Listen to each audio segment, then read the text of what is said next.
Irreverent, entertaining, cool. You're listening to LA Talk Radio.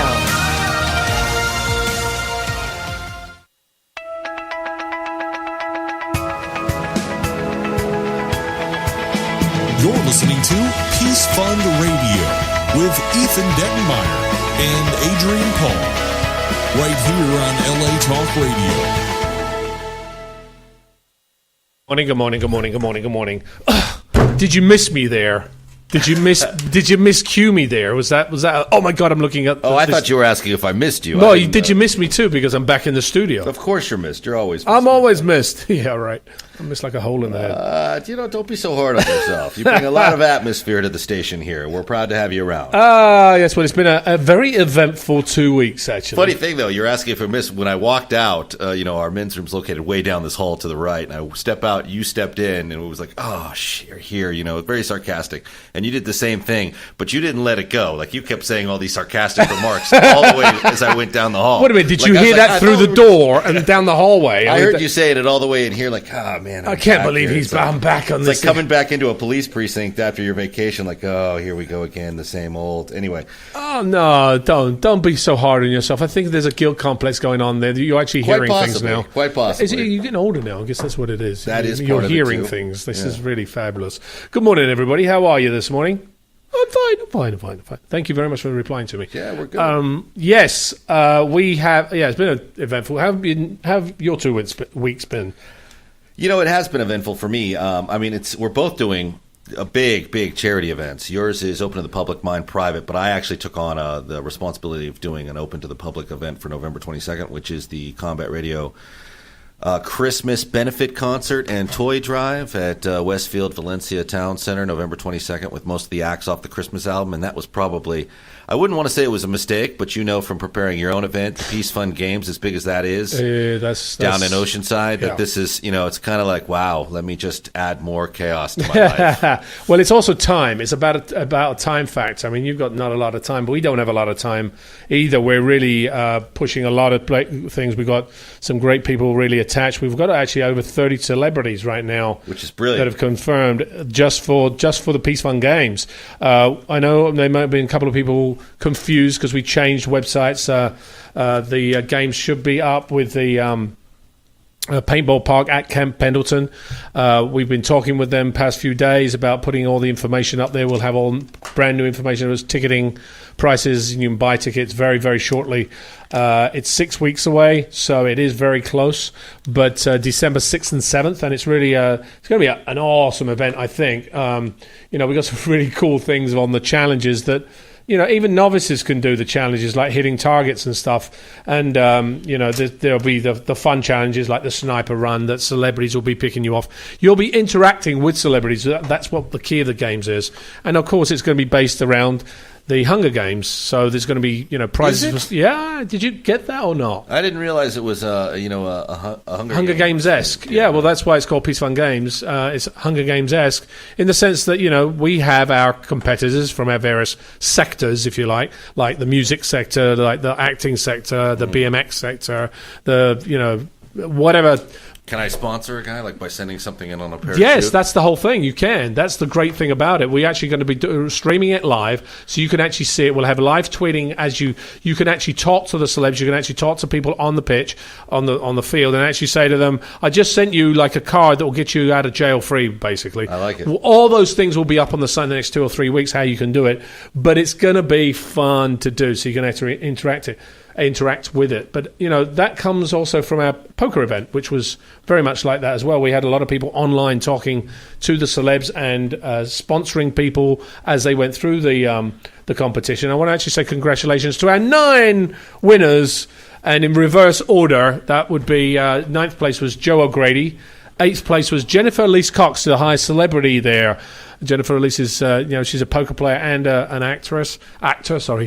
I've got to be politically correct. 7th place was Melissa Rahel. 6th place, I love this one, our very own Peace Fund board member who hasn't played a lot of poker. He's actually our CFO, is Ron Myers. Congratulations, Ron. I didn't know you had it in you. 5th place was Kevin Farn. 4th place was Jeff Littrell. 3rd place was Karen Lee.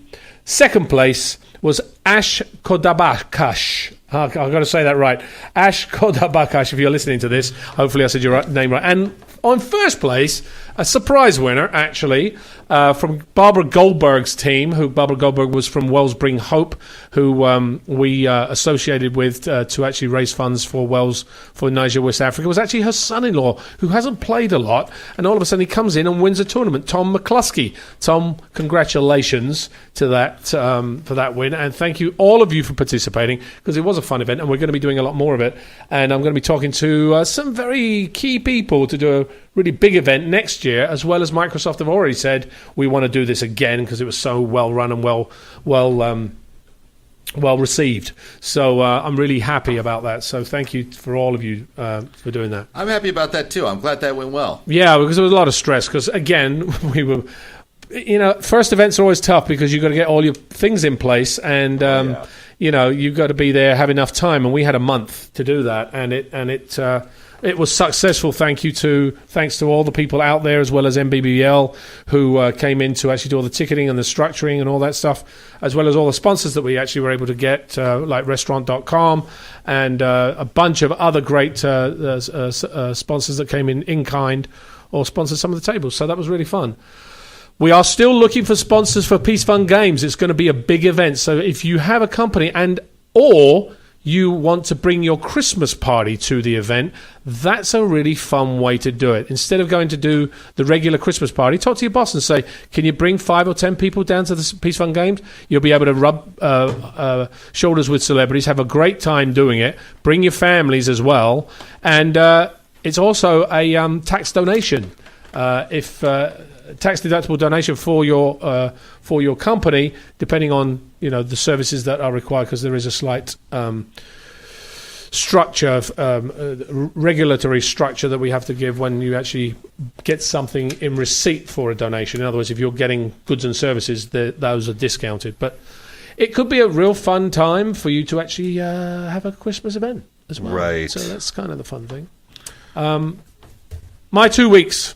I know you're dying to hear them, aren't you? You're just dying to hear. Yeah. Well, pouring rain, shot strike back in Hungary. It's hard to be me. They shot, and I was telling people, I actually shot second unit, which I've never just shot second unit on anything I've done before. But it was a huge second unit. It was like 130 extras, like trucks and police cars and 3 cameras, and so it was a big. I was like, really? Wow! And they were great. They were fabulous. A group of people, very well run, very professional. So it was a great little experience. Then I was supposed to go off to Dayton, Ohio, and that fell through. I had to pay actually to change my flights twice, and I heard the event was a bit of a disaster. But that's through social media. I'm sorry to hear that for those of you that had taken the trip or had booked flights or had done something of that nature to go to the event, to see myself and a lot of other celebrities who actually unfortunately had to cancel due to, I believe it's contractual difficulties with the promoter. But, Is don't that the correct quote me term on for that. that? Contractual difficulties? Well, yeah, that's the correct term for it. So I'm sorry for you guys that actually had to go through that. But hopefully next time. I'm going to Winnipeg this weekend. I'm going to Winnipeg, eh? Yeah, Good. I'm going up there. So all of you up there, I'm going to be there for 3 or 4 days. So that'll be a lot of fun. I hope to see some of you up there. And those of you that are not listening to this, I'll see you anyway. But today we've got to talk about displaced children. Global issue. It's a global issue. We have actually, we're going to be having a couple of updates as well today. We're going to be talking to a Mercy and Sharing organization, Susie Krabacher, from there regarding what's going on there. And I think, we'll have John Beerley talking this morning. I think it's John still I got around, John, isn't he? Yes. I got John, and I've got Susie ready to go, and I've got some Christmas music queued. Fabulous. Well, maybe we should actually have a chat with Susie first. Yeah. Is Susie, I mean, we could possibly... pull the trigger on it? Yeah, pull the trigger on Susie. We're calling a cell phone, so you know how that goes. Yeah, Yes, ladies first. Absolutely. Good morning, guys. John. Good morning. It's all go at Peace Fun Radio. Oh, man. Oh, gosh, this morning it's really kind of... I could do some good impersonations, but I don't think it'll work. Actually, I did that for the Christmas album. I did a couple of weird things that we were having fun with. Okay, I'm trying this. Okay, here we go. We're going to try that. John, good morning. How are you doing? I hope you're well. I'm doing very well, guys. Good to be here as always. Good.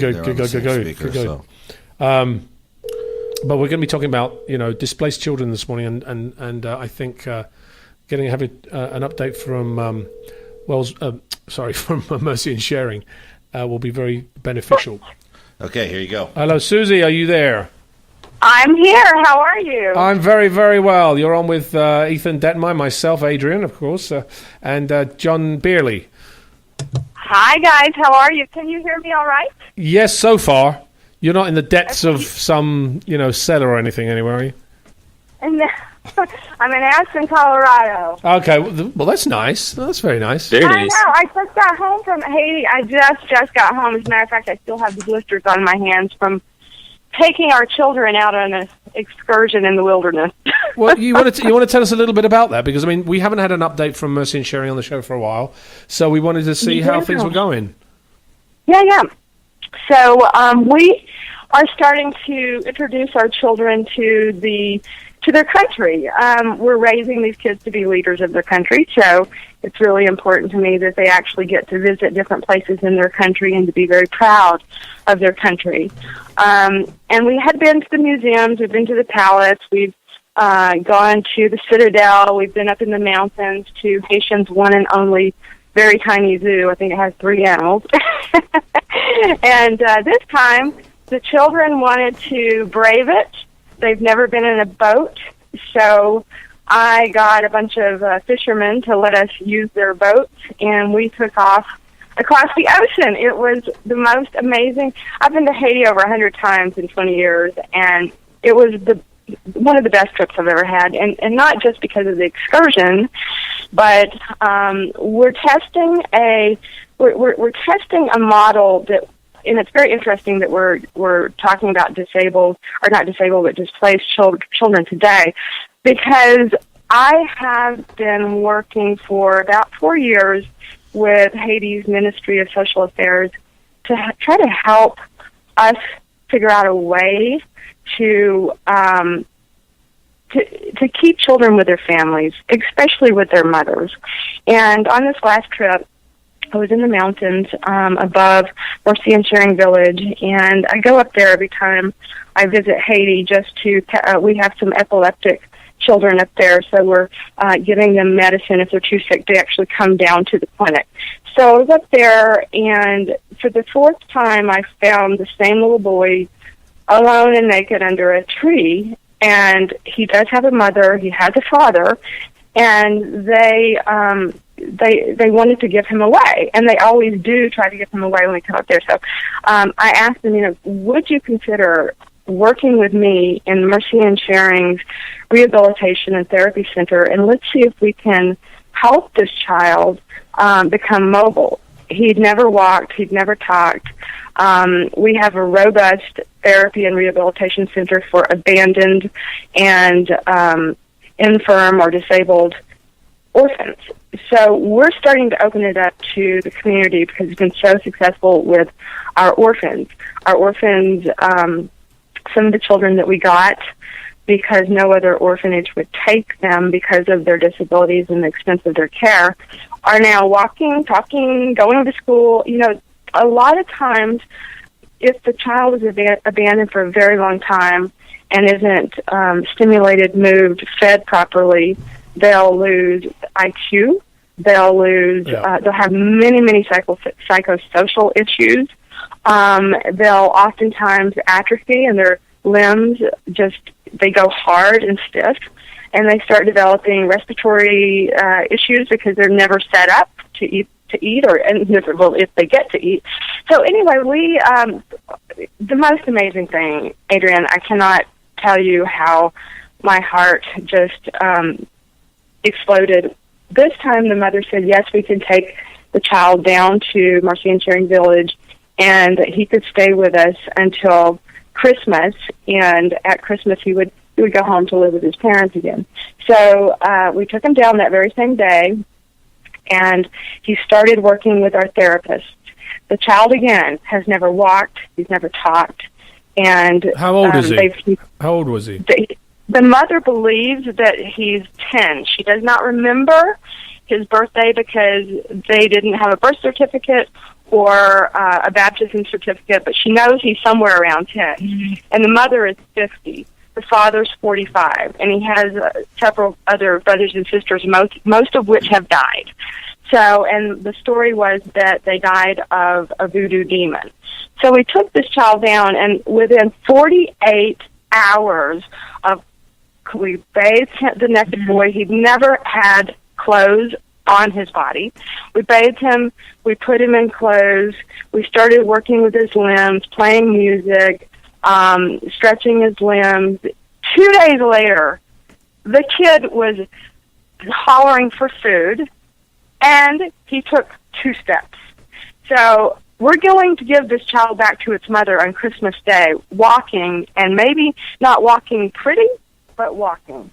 So, awesome. And we'll continue our therapy program with that child. So that was one of the stories. But back to the issue of displaced children, and you can tell me when you want to cut me off. But no, I don't.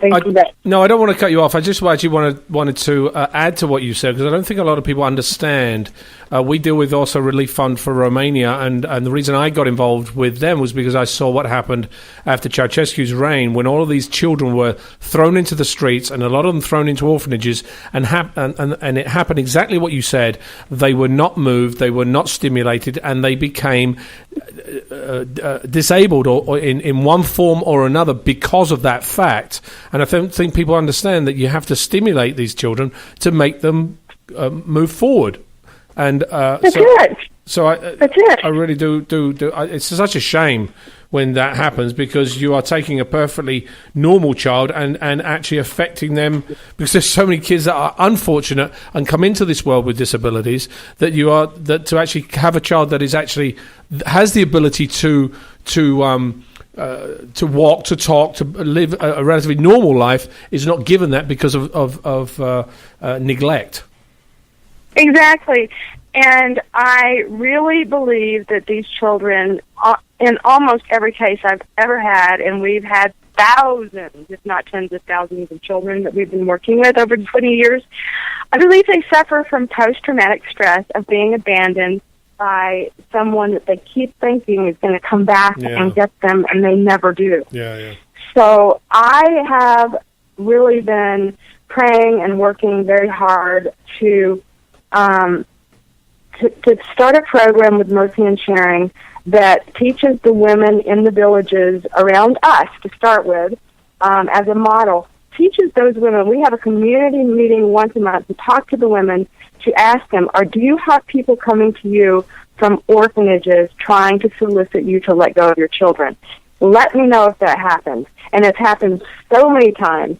And in every case, the mother did not know when they gave the child to the person that was soliciting them for their young baby that they would never see the kid again. Because, orphanages do have to charge enormous fees for adoptions, and that's how they stay open usually.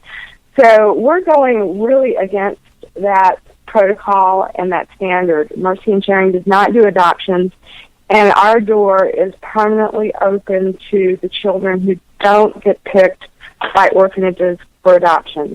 Those kids, in most cases, are just sick. They may have pneumonia. They may have infections, skin diseases, and so they're not picked out to go to the orphanages. So we started our clinic and our rehabilitation center to take care of those particular orphans.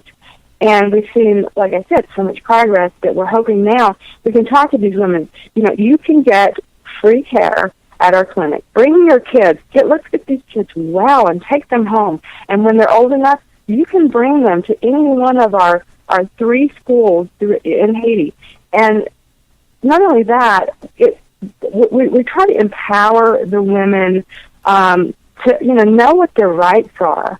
That it's not absolutely always necessary to abandon your child. If you have a roadmap of places that you can go, and God knows there's so many NGOs in Haiti, if they knew where to go to get their AIDS medicine or their epilepsy medicine or a cast or whatever. And we have a program that we take them, especially the villagers who are not, orphans. If there's a sick child, we bring the child in. If we can't help them, we have partnerships with hospitals all over Haiti that will do free services for these children so that they can go back to their mom and their dad. Yeah, I mean, I think, and I'm looking at the statistics you actually have here. It's you've just to give people a little bit of an insight into Mercy and Sharing. You're a Haitian registered non-profit organisation that has provided care and education to abandoned, orphaned, and disabled children in Haiti in over 20 years, and you've cared for Haiti's most vulnerable children and established a reputation for having a comprehensive and community-based programming. And I think that's why we wanted to be involved with you, because I think you take these kids off the street, which actually has a real big domino effect on so many other things in their life, such as child trafficking and poverty and so many different education, so many things that you actually have Mercy and Sharing's village. But I know that you've had at least 1,100 students enrolled in 3 schools. So you've got so you've got a lot of different avenues that you're working on right now, and I commend you for that. I think that's absolutely awesome. So if anybody wants to know more about Mercy and Sharing, go to HaitiChildren.com, and you can find out more about what Mercy and Sharing does. The other thing is, Susie, we're actually creating we're populating it now, and you said something in what you were saying was finding ways to actually create these programs, etc. And what we're doing at the moment on Yammer, we're actually working with Microsoft to create a place where charities can discuss the issues that they've got and solutions, because what we found is that we have had so many charities on Peace Fund Radio that have like-minded issues. You talked about keeping a sustainability. Well, we've just been working with Wellspring Hope, and Wellspring Hope actually have a 15-year program. They don't just go in and create a solution, they create a lasting solution so that the community themselves can help themselves in the long run, rather than just going there and saying, okay, I'm going to solve this problem now and then I'll walk away. And I think that's very important to understand as you're creating those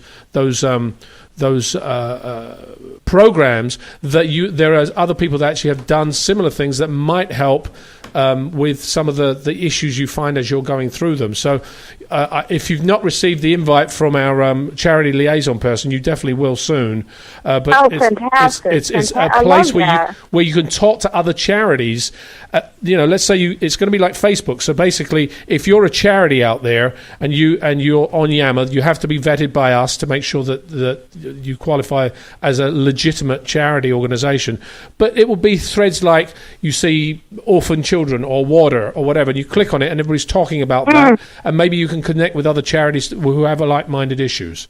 So that's a brilliant idea. Thank you guys for doing that. I absolutely will wait for my invitation. I think that's brilliant. Fabulous. Well, I think what you do is absolutely awesome, Susie. Any other updates you've got? Any events coming up or anything else that is coming up? Yeah. We have our one event every year. It's in Denver, Colorado, at the McNichols Arena, and you can look for. It's so much fun. I mean, last year we couldn't get people to go home. Oh, that's good. That's a good sign. I know. You can get your tickets at HaitiChildren.com, and I'm telling you, it's a blast.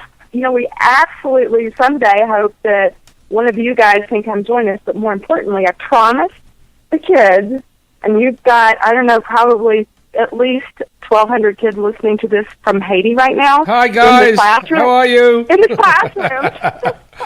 So I promised them, and I'm not a liar, that I would invite you guys to please come down and play a game of soccer with them or something. Ah, you see, now you're talking my game. I used to play semi-pro when I was a kid. Well, we just built a soccer field for the kids, and we have handicap games on the soccer field, and it's just been a tremendous gift for us, and they are expecting an answer. Well, the answer would be yes, depending on when. That's just Any day of the year. You come, they'll be there. Whether school's in or school's off. Let me tell you. You may have about 500 villagers show up as well, too. Or not 500, 5,000. Oh my gosh! Yes, wow, that would be kind of interesting, wouldn't it? All right, well, let me see when I can do that. I mean, it's scheduling right now. We're really mad until the end of the year because we've. I heard. Yeah, gosh, we've got so many things going on now. Celebrity paintball competition, which is having all the celebrities coming in, supporting the different charities that they support, and raising money for the Peace Fund. Is there's one other thing that they asked me to say to you, and it's that they are not. They don't just accept charity, and they thank you for the help that you're giving them, but they want you to know that they started a program where they give 10% of their little allowances. It's very small, but they all have a little bank account so that when they leave the orphanage, they can pay for 3 years of rent when they go outside and start their life and their education, their ongoing education. But they started giving 10% of their allowance to take care of the widows in the village and on the mountain at Mercy and Sharing. That's awesome. They want you to know they have dignity and they appreciate the gifts that people give them, but they're going to give back. Well, listen, I want them to all hear this because I don't think it is charity. It's just helping somebody along. That's all it is. It's just it's not charity. It's just because everybody has different levels in this world. Some people are a little bit more fortunate than others, for us to do that is actually it helps us because as people to do that for other people because then it promotes what our life should be more like, which is healthier, wiser, more educated, and having a better life. So I think it's not charity. It's just helping somebody out a little bit. Well, I think we should really watch these kids because one day I'm going to be on this show and, one of my kids is going to be president of Haiti. I hope so. Can you imagine having a compassionate leader like these kids? That would be awesome. That would be awesome. We need somebody like that. Somebody's got to strive for that. I know. Well, I'm very proud of them.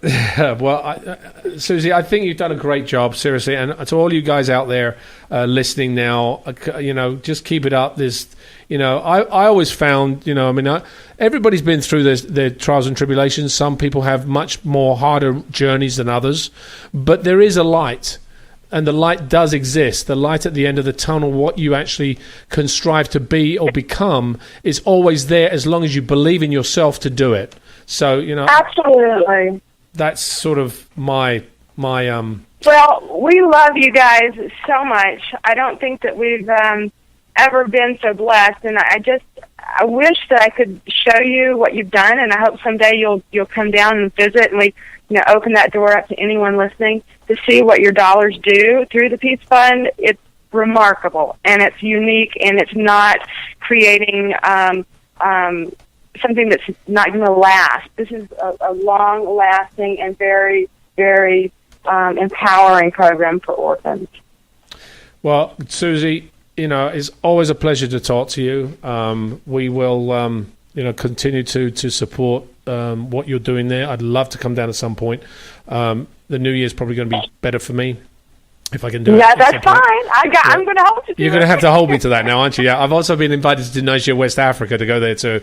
But Lord. The interesting thing is, I think people that listen to this show, and I've had this before with other celebrities and other people that have done this, even people that are not celebrities, when they go to places like this, they really realize, how important it is to support these things and how lucky they are, because some people don't have the facilities or the things that we take for granted in the West a lot of the time. So I think it's important to see it because it is life-changing and it makes you a little bit more humble, and then you can lend a helping hand to those that don't have what you have. And my kids, when they see visitors, they know that these people are their family because they help them. They pray for them every night. I think some of my kids just add names. They make up names to pray for because they don't want to go to bed. They're they think the longer the list is, the longer they. Yeah, don't worry. My kids are the same. My children, all kids are the same. They make up excuses. They come over and say, "I need some water. I'm tired. There's a ghost." Yeah, I know.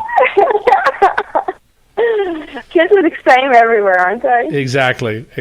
Well, Susie, thank you so much for coming on this morning. I will continue to be in contact with you. I will make sure that our charity liaison does send that invitation to you, and we'll start populating this site and get these charities on this, so you guys can start talking to each other and bring up some solutions to some of the issues that you have. Well, you guys are just remarkable, and we just love you to pieces. So thank you so much. You're very welcome. Have a good day, Susie. Take care. Take care. Bye-bye. So, Susie Krabacher from Mercy and Sharing. Am I saying that right, John? Yes, you are. And she's such an incredible lady, and we are so fortunate to have Mercy and Sharing in our corner. This is our 98th episode today. And on our very first episode, we had Louis Fawcett from Mercy and Sharing to come on the show, and we were all kind of learning the ropes on that first episode, and Louis came on and he gave us some updates on Mercy and Sharing. And I think one of the things that has always inspired me so much about the work that they do in Haiti is that, as you said, it's not just about helping, it's about giving these kids hope. They have a vocational school to teach the kids trades so they can build their own lives. They give not just medical attention and a roof over their heads and food, but also the skills that they need to make their own way in the world. And as Susie just told us, these kids who have so little are already learning to set some aside to help others. Yeah, and it's so inspiring awesome to think that one of these orphans who was helped today may help hundreds or thousands or maybe even millions of kids tomorrow. And when she said that one of her kids might be the president of Haiti someday, I don't think it's that far-fetched at all.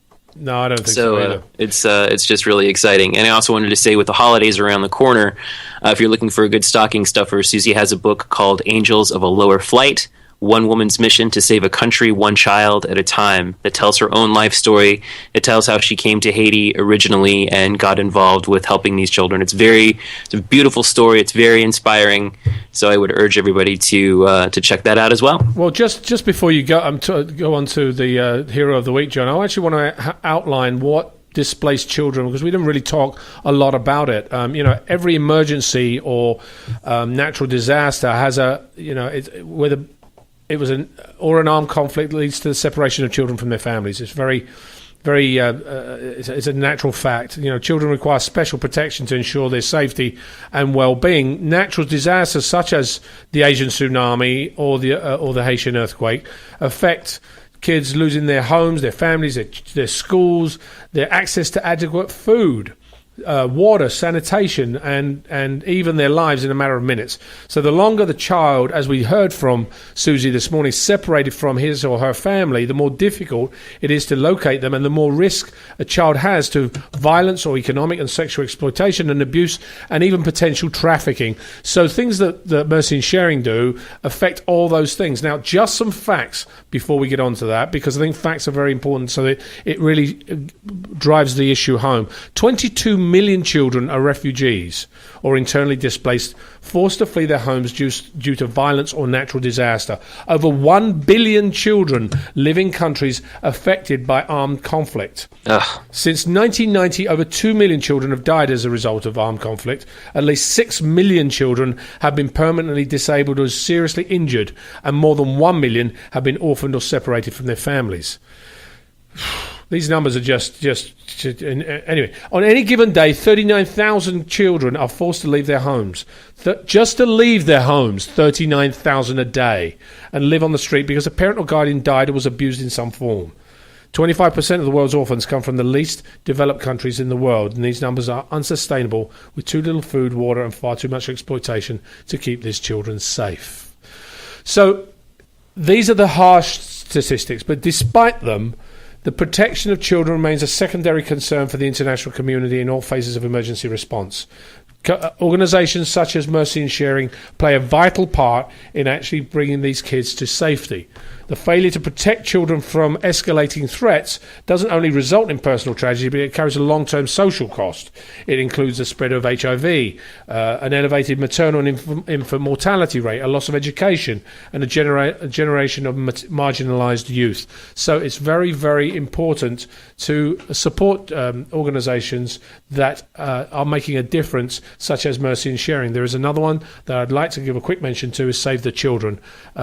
It's a leading independent organisation creating lasting change in the lives of children in need in the United States and around the world.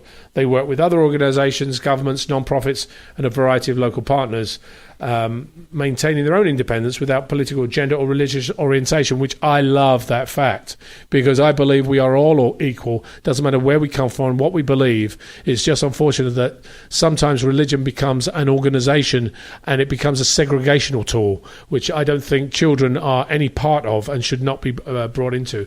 That's my own personal opinion. It doesn't mean it's other people's opinions, but I do believe in it.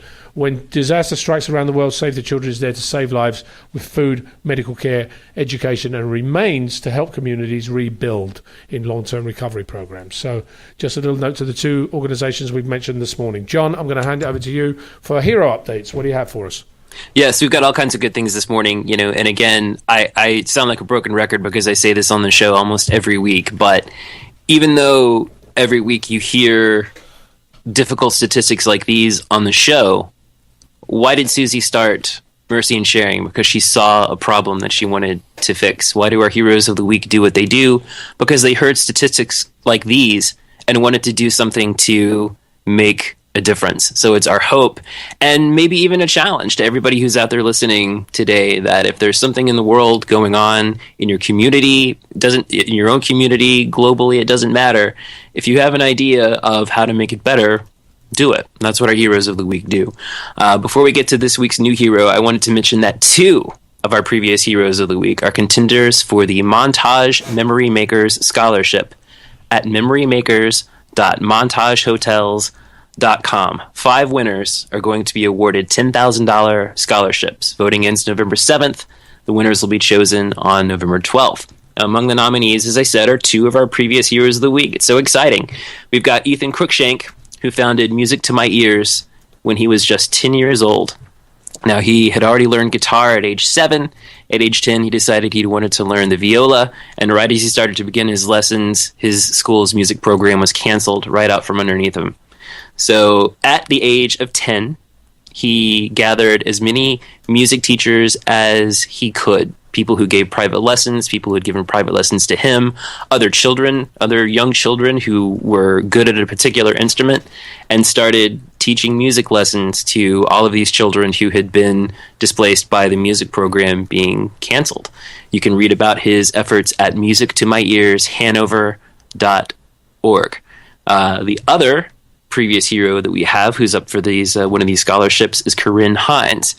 When Corinne was 11 years old, she and her friend Katrine founded an organization called Warm Winters, which you can read at warm-winters.org.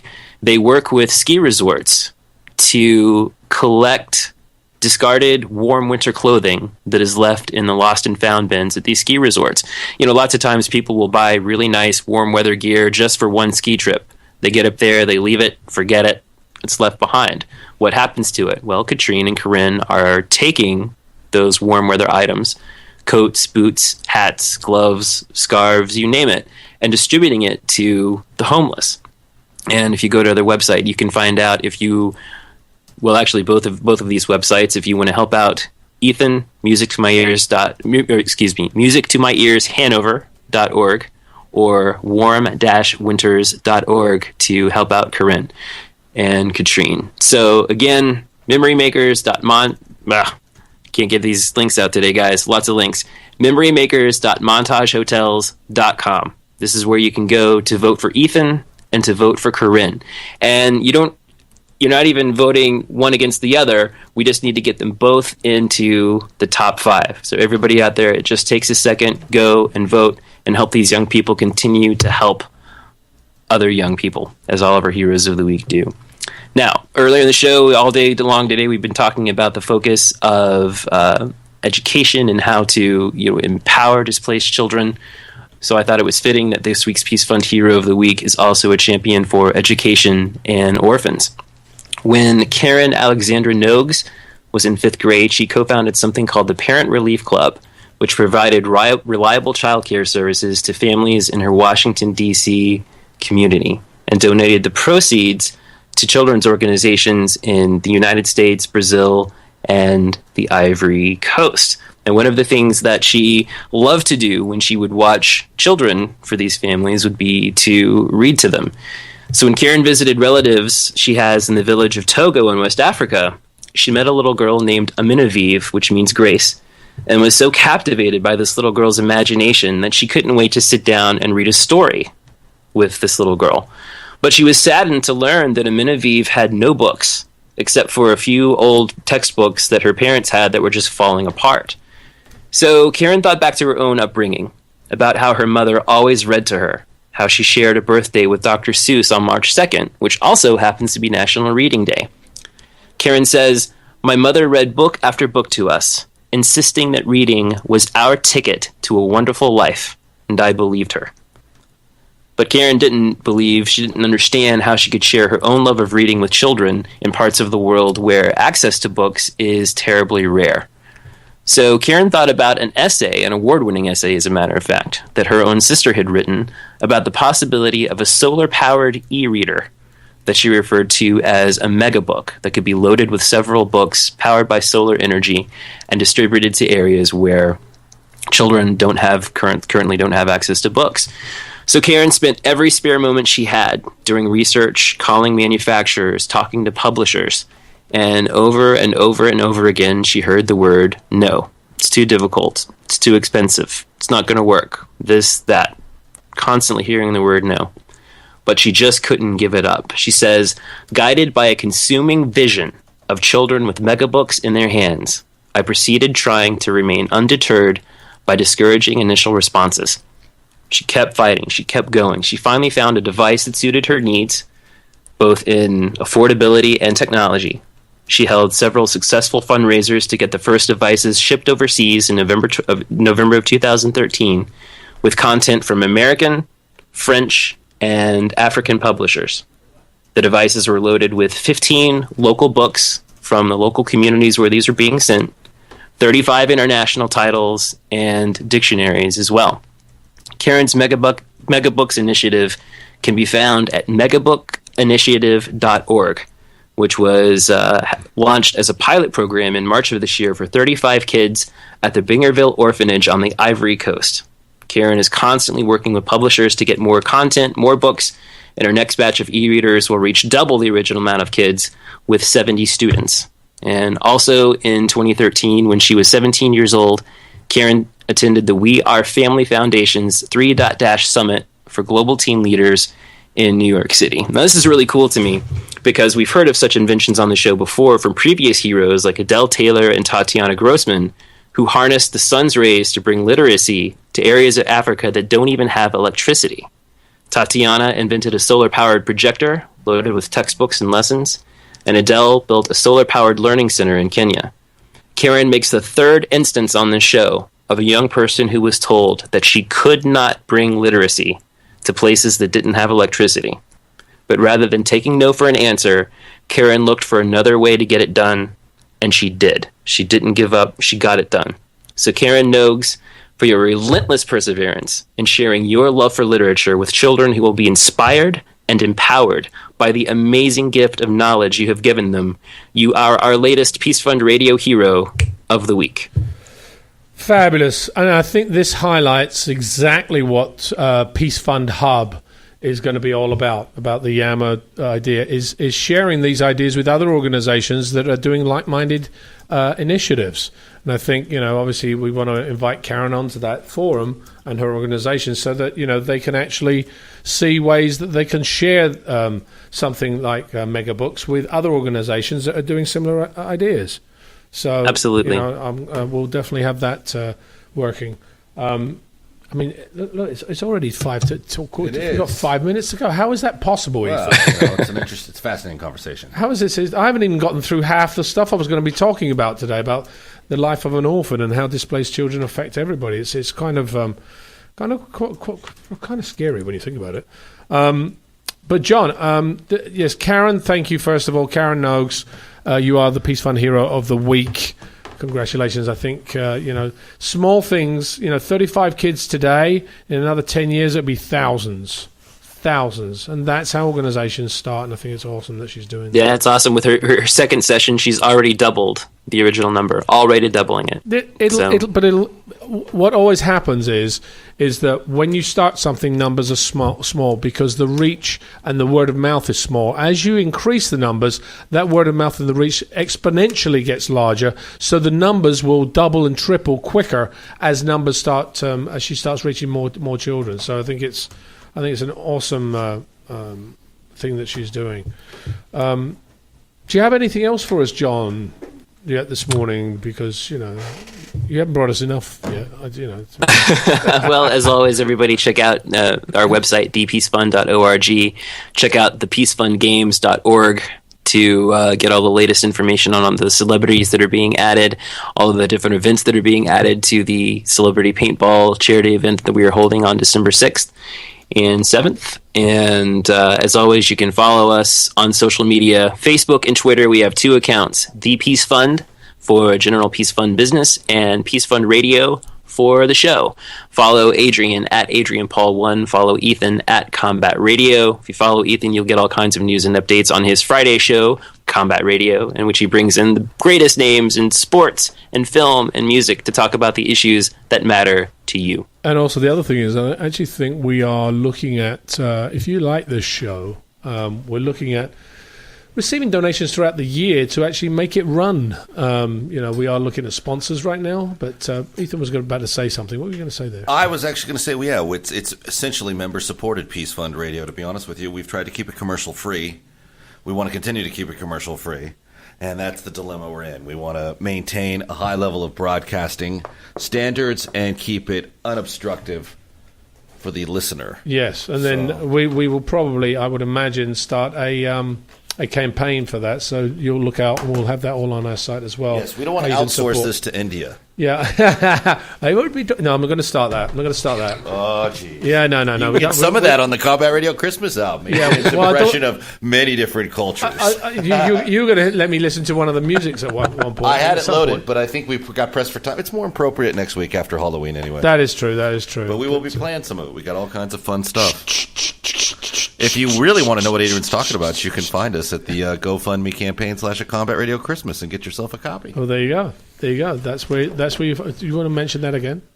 To support our work with social services, our annual Christmas event for homeless children and our toy drive, you can go to GoFundMe.com / A Combat Radio Christmas. It comes right up. You can get the Christmas album. By the way, Adrian and all his outtakes. Did you know I actually went to the social services here that we went to? That's who we support. Yeah. They've moved. Yeah, they have moved. The office burned down. Is that what it was? Because they're rebuilding the office, and I left a bunch of toys and stuff for kids yesterday. They've temporarily relocated because of the fire. Yeah, is that what it was? I was wondering what it was. Did you get your stuff dropped off? Yeah, I got it dropped off. The guy took it inside because there's two services there, right? And he took it inside. But I took my daughter as well to sort of see what was going on. She had spent the day with my daughter yesterday. Taking eye-opening, isn't it? It always is eye-opening when you go and visit locations like this. It really is. Yeah. I try to tell people, and they can't get it into their skull until they see it. Well, that is the issue. Most people don't. We do live in a slight bubble a lot of the time because we are not. We have amenities that we take for granted, and when you really see it, you go, "Wow, I am so lucky to be in the situation that I'm in." Anyway, I think we're about out of time. John, thank you for bringing that today to the show. It's my honor as always. Yes, and actually, I want to talk to you after the show because I want to talk to you about something about this.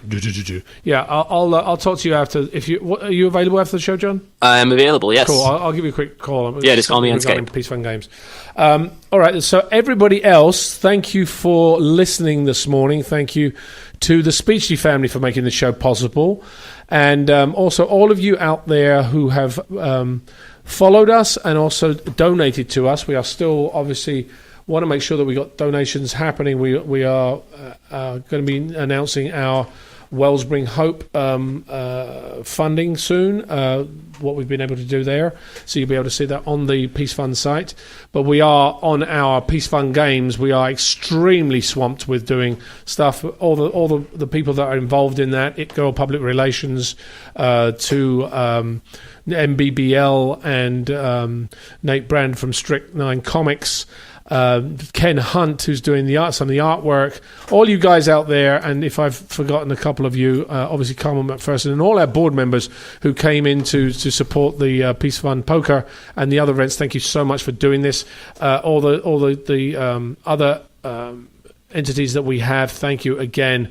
And in closing, I'm going to leave a quote from Susie Krabacher this week for our closing quote of the week. In it, she says, "In this world, you were loved." This is Adrian Paul and Ethan Dettenmaier. We'll see you again.